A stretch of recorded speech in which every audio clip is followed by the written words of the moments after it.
KTV Originals।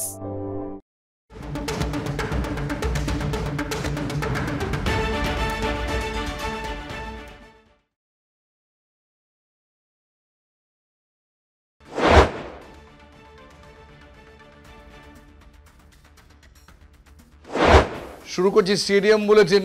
প্রথমেই আপনাদের শুভ বিজয়ার শুভেচ্ছা, যদিও আজকে একাদশী। স্টেডিয়াম বুলেটিন আপনারা জানেন যেটা powered by SNU, co powered by Campa energy and co presented by Jack olive oil.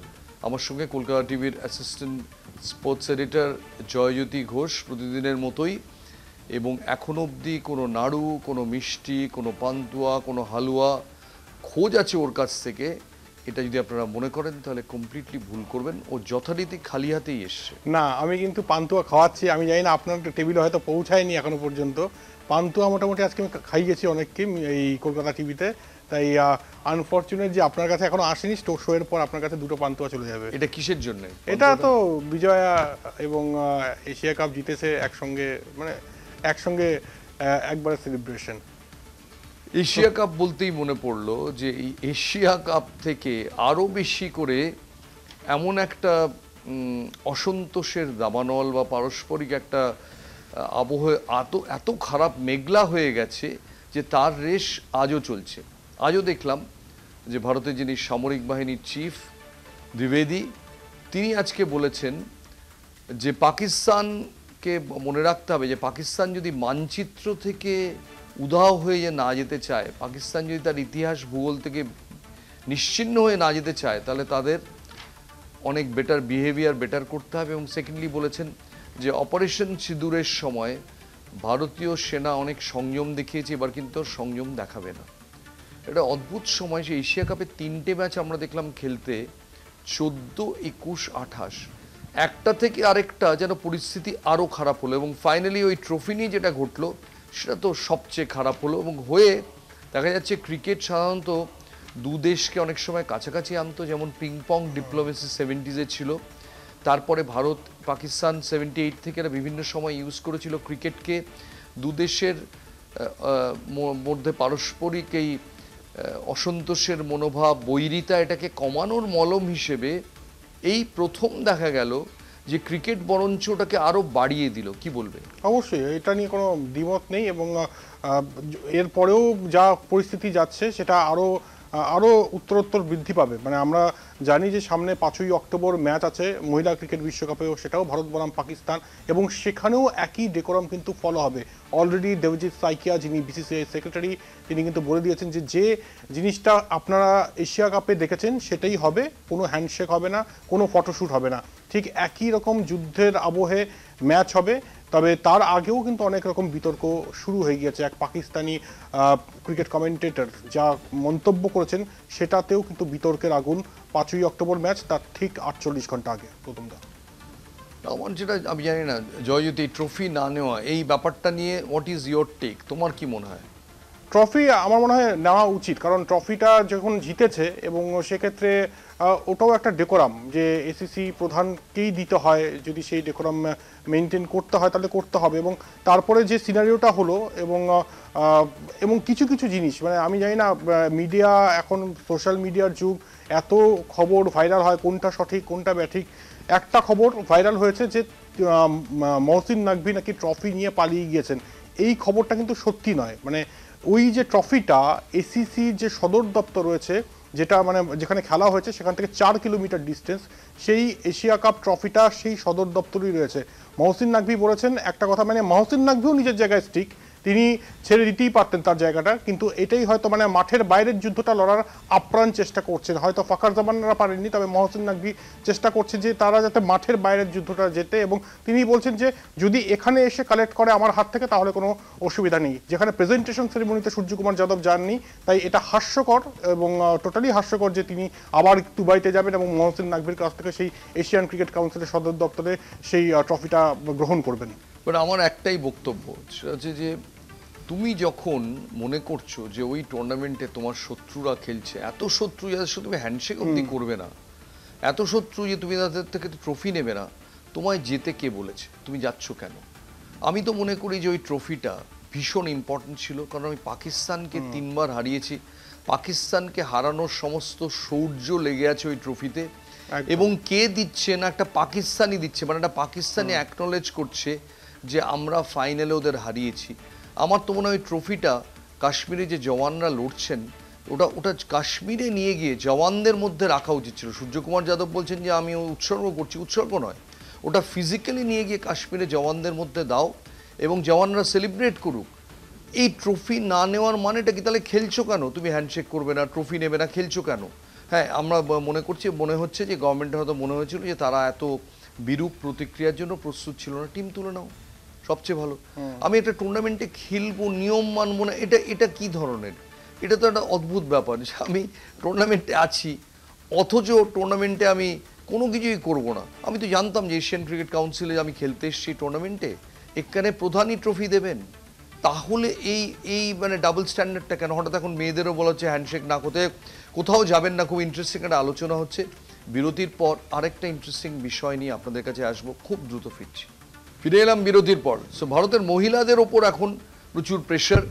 Bangladesh হারিয়ে দিয়েছে পাকিস্তানকে, একটা আপসেট করেছে। জয়জ্যোতি, কি বলবে এই ম্যাচ নিয়ে? ভারত পাকিস্তান রোববার দিন খেলা। অবশ্যই, মানে এই ম্যাচটাও কিন্তু মানে যেটা আমরা পুরুষদের এশিয়া কাপে দেখেছি, এর একই রকম কিন্তু উত্তেজনা থাকবে মহিলাদের বিশ্বকাপেও। এবং যেখানে অলরেডি যেটা পাকিস্তান কমেন্টেটররা সানা মীর, যদি খুব ভুল না হই তার নাম এটাই, এবং তিনি কমেন্ট করেছেন, যেটা গতকাল তিনি মন্তব্য করেছেন যে আজাদ কাশ্মীর, এই পার্টিকুলার এই শব্দটায় কিন্তু বিস্ফোরণ হয়ে গিয়েছে। যদিও তিনি ড্যামেজ কন্ট্রোল করার চেষ্টা করেছেন এবং তিনি বলছেন যে একজন কমেন্টেটরের কাজ কোনো একটা ক্রিকেটার যখন উঠে আসে কোনো জায়গা থেকে সেটাকে ডেসক্রাইব করা, সেটা কালার আনে কমেন্ট্রিতে, তবে সেই ড্যামেজ কন্ট্রোলে খুব একটা কিছু কাজ হচ্ছে না। এবং এই মুহূর্তে একদম মানে টক্কর যে শিয়ানে হবে এবং মনস্তাত্ত্বিক লড়াইটা ইতিমধ্যে শুরু হয়ে গিয়েছে। তাই ভারত পাকিস্তান মহিলাদের বিশ্বকাপের টিআরপিও কিন্তু একদম চরমে থাকবে, এটা বলা বাহুল্য। আমার মনে হয় এটা খুব দুঃখজনক যে ক্রিকেটাররা গিনিপিগ হয়ে যান। ক্রিকেটারদের অলরেডি ক্রিকেট খেলাটা এত কঠিন একটা খেলা, এক বলের খেলা ব্যাটসম্যানদের জন্য। এরপরে আপনি দেশের চাপ নিচ্ছেন, ঠিক আছে, নিতেই পারেন, দেশ বা রাজ্যের চাপ, কিন্তু সেই চাপটা যদি দেশের হয়ে যুদ্ধ করা হয়ে যায়, যে আপনি হারলে জওয়ানরা অখুশি মানে বিষণ্ণ হয়ে পড়বে, আপনি জিতলে জওয়ানরা আনন্দিত হবে, তখন সত্যি ওটা অ্যাডিশনাল প্রেশার হয়ে যায়। এক বলের খেলার সঙ্গে সীমান্ত রক্ষার যুদ্ধটাও তখন হয়ে যায়। এবং এটা যদি প্রতিনিয়ত চলতে থাকে, এটা আমার মনে হয় খুবই তাদের কাছ থেকে একটু বেশি চাওয়া, যে প্রতিবার যদি এই জিনিসটা, অর্থাৎ ক্রিকেটার প্রতি মিনিটে জওয়ান, এটা কিন্তু আগে ছিল না। এবং এর আগে যে কবার, আবার বলছি, 1978-এ, 2003-এ, 2004-এ, 2005-এ যখন ভারত পাকিস্তান গেছে, চেষ্টা হয়েছে দুটো দেশের সম্পর্ক বেটার করার। 1999-তে যখন পাকিস্তান এসছে, চেন্নাইতে জেতার পর এখনও ছবিটা ইউটিউবে গেলে দেখতে পাবেন যে ভিক্টরি ল্যাপ দিচ্ছেন ওয়াসিম আকরমরা, এবং চেন্নাই দর্শক দাঁড়িয়ে উঠে তাদের অভিনন্দন জানাচ্ছে। কোথায় গেল সেই সভ্যতা? রাজনীতির চাপে আজকে একেবারেই নিচে চলে গেছে। এবার কারোর যদি মনে হয় যে সত্যি কেন খেলবো এদের সঙ্গে, যারা আমাদের এখানে নিরপরাধদের মেরেছে, খুব ভালো, তো বলুন, খেলারই দরকার নেই, কিন্তু যদি খেলতেই হয়, খেলারও তো কিছু নিয়মকানুন আছে।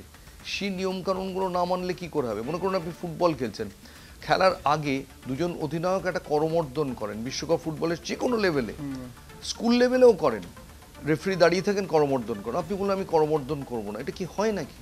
এটা হতেই পারে না। যখন ফকল্যান্ডের ওইরকম ডিসপিউটের সময় যে ম্যাচে মারাদোনার হ্যান্ড অফ গোল, সে ম্যাচেও কিন্তু আর্জেন্টিনা এবং ইংল্যান্ডের অধিনায়ক ম্যাচের আগে করমর্দন করেছেন। ওরা বলেননি কিন্তু ফকল্যান্ডে যুদ্ধ হচ্ছে বলে আমরা করমর্দন করব না। যাই হোক, আপাতত আসি অন্য ক্রিকেটে, অর্থাৎ টেস্ট ক্রিকেটে। ভারত এবং ওয়েস্ট ইন্ডিজ খেলছে আহমেদাবাদে, এবং রবীন্দ্র জাডেজার একটা ছক্কা 90-এর ঘরে গিয়ে যখন গ্যালারিতে পড়লো, তখন গ্যালারি প্যান করে, ক্যামেরা প্যান করে যা দেখালো, খালি খালি খালি খালি খালি, প্রায় একটা কাকও নেই। এবং মনে রাখতে হবে, অ্যাপোলো টায়ার্স সদ্য স্পন্সর হয়েছে বিসিসিআই এর। প্রথম match Sachin Tendulkar jersey launch করেছেন, সেই জার্সিটা আমাদের দেখিয়ে অবশ্যই দর্শকদের। এবার সেই ম্যাচে 3টে সেঞ্চুরি করেছে ভারতের হয়ে আজকে। ধ্রুব জুড়েল করেছেন লোকেশ রাহুল এবং রবীন্দ্র জাডেজা। 2025-এ ভারতের second highest scorer in test match, 330 wicket. এবং এই 36 বছর বয়সে ভারতের সেকেন্ড হাইয়েস্ট করে 2025-এ, কি বলবে? দুর্ধর্ষ রবীন্দ্র জাদেজার মানে কোনো তুলনা নেই, এবং এই ক্রিকেটারকে নিয়ে হয়তো খুব বেশি আলোচনা হয় না। নীরবে কাজটা করতে জানেন, এবং ব্যাট বল দু বিভাগে কীভাবে, শুধু ভুল বললাম, ব্যাট বল ফিল্ডিং 3 বিভাগে কীভাবে নিজেকে অ্যাক্টিভ রাখতে হয় এবং কীভাবে নিজের সেরাটা দিতে হয় তার প্রকৃষ্ট উদাহরণ এই জাড্ডু। এবং আজকেও দুর্ধর্ষ ব্যাটিং। হয়তো মনে হতে পারে দুর্বল ওয়েস্ট ইন্ডিজ, সব ঠিক আছে, কিন্তু টেস্ট ক্রিকেটে 17 রানটা 17 রানই। আমার খালি খারাপ লাগছে একজনের কথা ভেবে, তিনি হচ্ছেন অভিমন্যু ঈশ্বরন। তিনি ডিজার্ভ করতেন জায়গাটা। সাই সুদর্শনকে এর আগেও টেস্ট করা হয়েছে, এই ম্যাচেও তিনি ব্যর্থ হয়েছেন, এবং অভিমন্যু ঈশ্বরন এই ম্যাচে খেললে তিনি রান করতেনই। তিনি ইরানি ট্রফিতে অর্ধশতরান করেছেন গতকাল। তাই কোথাও গিয়ে এই 3টি 17 রানের হ্যাটট্রিক যেখানে, সেখানে ভীষণ মানে খা খা করছে অভিমন্যু ঈশ্বরের জন্য। কে বলতে পারে, হয়তো তিনিও একটা 17 রান করতেই পারতেন। খাকা করছে মাঠও, যেরকম বললাম। এবং এই ওয়েস্ট ইন্ডিজ টিমে রস্টন চেজ এবং সাই হোপ ছাড়া আর কোনো সেই রকম লেভেলে কোনো ক্রিকেটার আছেন বলে তোমার মনে হয়? আর কেউ নেইও, এবং এই ভারতীয় দলের সঙ্গে কম্পিট করার মতো, মানে টেস্ট টিমের সঙ্গে কম্পিট করার মতো জায়গাতেই নেই। তাই এটা একদম প্রেডিক্টেবল, এই যে মাঠ খা খা করছে। কারণ স্টেডিয়ামে যারা যারা আসবেন তারাও তো জানেন যে এটা টোটালি প্রেডিক্টেবল। এটা যদি ইন্ডিয়া সাউথ আফ্রিকা হতো অবশ্যই কিছুটা হলেও ভরতো। 286 রানে অলরেডি ভারত এগিয়ে আছে অবশ্যই, এবং 300 350 যদি লিড হয়, কালকেই হয়তো খেলা শেষ হয়ে যাবে। কালকেই খেলা শেষ হয়ে যাবে, এবং কালকে যদি খেলা শেষ না হয় তাহলে মানে অবাক হতে হবে। কারণ ভারত যেটা চাইছে যে পুরো ব্যাটিং করা, রিল্যাক্সলি ব্যাটিং করা, কারণ সামনে বেশ কিছু ভালো ভালো সিরিজ রয়েছে। ভারত দক্ষিণ আফ্রিকা যে টেস্ট সিরিজটা হতে চলেছে সেটা অত্যন্ত গুরুত্বপূর্ণ। তাই এটা যে মানে রেজাল্ট 2-0 হবে এরপরে অরুণ জেটলি স্টেডিয়ামেও, ওটাও ইন্ডিয়া জিতবে সবাই জানে। কিন্তু এখানে যেটা করছে ভারতীয় দল, যেটা দেখে মনে হচ্ছে প্র্যাকটিস করে নেওয়া, যে ওয়েস্ট ইন্ডিজের বিরুদ্ধে নিজেদেরকে ঝালিয়ে নেওয়া। সাউথ আফ্রিকার আগে ওয়েস্ট ইন্ডিজের বিরুদ্ধে নিজেদের ঝালিয়ে নাও। আমরা যাচ্ছি একটা ছোট্ট বিরতিতে, কোথাও যাবেন না, কারণ বিরতির পর আবার একটা খুব ইম্পর্টেন্ট আলোচনায় আসবো, জেনুইনলি ইম্পর্টেন্ট আলোচনা। আর যদি আপনি মোহনবাগান সমর্থক হন, আলোচনাটা মিস করবেন না প্লিজ। খুব দ্রুত ফিরছি, ফিরে এলাম বিরতির পর। এবার একটা খুব ইম্পর্টেন্ট আলোচনা, বিজয়া দশমীর ঠিক পরেই এই আলোচনাটা করাটা কিছুটা অকওয়ার্ড, কিন্তু এটা যেহেতু আকাশে বাতাসে ভাসছে তাই এই আলোচনা আসছে। আলোচনাটা হচ্ছে যে মোহনবাগান টিমের সঙ্গে আগামী দিনে মানে ভবিষ্যতে সঞ্জীব গোয়েঙ্কা কি যুক্ত থাকবেন? এই প্রশ্নটা কেন মোহনবাগান সমর্থকদের খুবই মানে একটা আকুলি বিকুলি হবে, কারণ সঞ্জীব গোয়েঙ্কা মোহনবাগান টিমের একটা অপরিহার্য অংশ হয়ে গেছেন। তিনি যেরকম টুটু বসু মোহনবাগানে একটা কিলার ইনস্টিংক্ট এনেছিলেন ধীরেন্দ্রের সময় থেকে, তিনি সঞ্জীব গোয়েঙ্কাও দেখিয়ে দিয়েছেন যে আমি 1 ছাড়া অন্য কোনো নম্বরে বিশ্বাস করি না। আমি 1 নম্বরের জন্য বেস্ট কোচ আনবো, বেস্ট টিম করব, জিতবো, জেতার চেষ্টা করব, এবং কোনোভাবেই 1-এর নিচে কোনো পজিশন মেনে নেব না। তাই তো? একদম। এবং 1-এর নিচে পজিশন যে মেনে নিতে পারেন না, সেটা তার যদি মানে ক্রিকেটের ফ্র্যাঞ্চাইজি দেখি সেখানেই কিন্তু পরিষ্কার। না হলে ওই KL রাহুলের সঙ্গে ওই দৃশ্যটাও আপনারা দেখতেন না। এবং অনেক বছর আগে যদি মনে থাকে, মহেন্দ্র সিং ধোনির সঙ্গে এরকম একটা কিন্তু সমস্যা তৈরি হয়েছিল। সেবার হয়তো চ্যাম্পিয়ন হতে পারেনি সেই সময় সঞ্জীব গোয়েঙ্কার টিমটাই। তার লক্ষ্যটা একটাই, যে আমার টিম খেলছে মানে আমার টিম টপ করবে, এবং সেটার জন্য যা করতে হয় তিনি করেন। অ্যাকচুয়ালি মহেন্দ্র সিং ধোনিকে তিনি ক্যাপ্টেন্সি থেকে সরিয়ে স্টিভ স্মিথকে ক্যাপ্টেন করেছিলেন এবং প্রায় জিতেও যাচ্ছিলেন। সেবার IPL-এর লাস্ট বলে তার টিম হেরে যায়, টুর্নামেন্টের মীমাংসা, ফাইনালে মীমাংসা হয় শেষ বলে। এবং আমরা দেখেছি যে তিনি নিজের টিম নিয়ে, এটিকে টিম কী ধরনের ফুটবল খেলেছে এবং কিভাবে বাংলার মুখ উজ্জ্বল করেছে। প্রশ্ন হচ্ছে যে সঞ্জীব গোয়েঙ্কা ঘনিষ্ঠ মহলে নাকি ইঙ্গিত দিয়েছেন যে যদি রিলায়েন্স না থাকে ISL-এ, অর্থাৎ SSDL যেভাবে নিজেদের সরিয়ে নিয়েছে, রিলায়েন্স যদি না থাকে, এবং শোনা যাচ্ছে তার সঙ্গে ISL-এর চুক্তি বোধহয় ডিসেম্বর মাসে হবে, আগামী ডিসেম্বর মাসে রিনিউয়াল হবে। রিলায়েন্স, মুকেশ আম্বানি, নীতা আম্বানিরা যদি না থাকেন ভারতীয় ফুটবলের সঙ্গে জড়িয়ে, তাহলে তিনি সঞ্জীব গোয়েঙ্কা থাকবেন কিনা ভেবে দেখছেন। এবং এটা অলরেডি আকাশে বাতাসে ময়দানে ছড়িয়ে গেছে যে সত্যি কি মোহনবাগান টিম থেকে তিনি আগামী দিনে, এখন নয়, হাত তুলে নেবেন। কারণ এবছর তো ISL ডিসেম্বরে শুরু, তিনি তো থাকছেনই, সুপার কাপ খেলবেন, সুপার কাপটা AIFF-এর টুর্নামেন্ট, সেখানে তো মোহনবাগান খেলবেই। কিন্তু তারপরে যদি মুকেশ আম্বানি না থাকেন, অলরেডি আম্বানিরা ইঙ্গিত দিচ্ছেন তারা ভারতীয় ফুটবলের সঙ্গে যুক্ত থাকার প্রয়োজন দেখছেন না। এই সময় কি হবে? কল্যাণ চৌবের নেতৃত্বাধীন AIFF এত জোরালো নয় যে তারা রিলায়েন্সকে বুঝিয়ে রেখে দিতে পারে। আচ্ছা, আমি ধরে নিলাম আদানি এলেন, এরকমই কেউ এলেন, আদানি এলেন, টাটা এলো, ITC এলো, হয়তো সেক্ষেত্রে সঞ্জীব গোয়েঙ্কা থাকতেও পারেন, কারণ তিনি এখন বিদেশে অনেক বেশি ইনভলভ। ম্যানচেস্টার অরিজিনালস বলে একটা টিম তিনি কিনেছেন, যারা 100 বলের ক্রিকেট খেলে, অর্থাৎ 100 ইংল্যান্ডে ম্যানচেস্টারের টিম। তার ডারবান সুপার কিংস আছে, প্লাস এখানে লখনৌ ডারবান সুপার জায়ান্টস আছে, লখনৌ সুপার জায়ান্টস আছে। তিনি অনেক আন্তর্জাতিকভাবে নিজেকে বিস্তার করছেন। যদি দেখেন যে ভারতীয় ফুটবলে যাদের দেখে তিনি এসেছিলেন সেই মানচিত্রটাই বিলুপ্ত হয়ে গেছে, তখন তিনি টম ডিক হ্যারির সঙ্গে এটা করবেন বলে মনে হয় না। এই আশঙ্কা থেকেই একটা, আমি আজকে কিছু মোহনবাগান সমর্থকদের মধ্যেও শুনছিলাম একটা কানাঘুষো, তারা বলছেন যে সঞ্জীব গোয়েঙ্কা যদি সত্যি চলে যান তাহলে কি হবে। আমি অ্যাকচুয়ালি জয়জ্যোতি সঞ্জীব গোয়েঙ্কার একজন ঘনিষ্ঠ কারোর সঙ্গে কথা বলছিলাম আজকে, এই তরফে ঘনিষ্ঠ সূত্র, তারা বলছেন যে এই গুজব কমপ্লিটলি ভিত্তিহীন। তারা বলছেন যে সঞ্জীব গোয়েঙ্কা তো আইএসএল এবার থাকছেন, বলছেন কোচ এখানে আছেন, টিম এখানে প্র্যাকটিস করছে, তাহলে এই আশঙ্কা তৈরি হচ্ছে কেন, কিসের ভিত্তিতে? আজ অবধি তো তিনি বলেননি যে তিনি চলে যাবেন। কিন্তু ফ্যাক্ট হচ্ছে আমরা যেরকম তার বক্তব্যটা দিলাম এই ভদ্রলোকের, যিনি সঞ্জীব গোয়েঙ্কা ক্লোজ, একই সঙ্গে আমাদের কাজ আকাশে বাতাসে কি ভাসছে সেটাকেও তুলে ধরা। মনে রাখবেন, কালকের কথা বলছি না, তরশুর কথা বলছি, কিন্তু সঞ্জীব গোয়েঙ্কা মোহনবাগান টিমের এমন গুরুত্বপূর্ণ অংশ এবং যে ভঙ্গিতে তিনি টিম তৈরি করেন সেটা এত বড় একটা ফ্যাক্টর হয়ে দাঁড়ায় যে কোনো কারণে তিনি অব্যাহতি নেবেন শুনলেই মোহনবাগান সমর্থকদের হাড় হিম হয়ে যাবে, তাই তো? অবশ্যই। আর সঞ্জীব গোয়েঙ্কা ওরকম মঞ্চই খুঁজবেন, যদি সেটা চ্যাম্পিয়নদের মঞ্চ হয় তাহলেই তিনি থাকবেন, আদারওয়াইজ হয়তো যেটা গৌতম দা বলছেন যে আকাশে বাতাসে যেটা কথা। এবং ইরানে টিমটা যায়নি বলে আরো বেশি ভাসছে। এবার ওনার ক্লোজ একজন আমায় বললেন যে ইরানে টিম পাঠায়নি আমরা ভিসাজনিত সমস্যার জন্য, কারণ ইরানে গেলে আমেরিকা বা ইংল্যান্ডে ভিসা পাওয়া যেত না। আমাদের টিমের অনেক প্লেয়ার ওই জন্য যেতে চায়নি। প্লেয়ারে যদি না যেতে চায় আমরা টিম পাঠাবো কি করে? এটা একটা ব্যাখ্যা। আরেকটা ব্যাখ্যা আপনাদের বললাম, দুটো ব্যাখ্যাই থাকলো।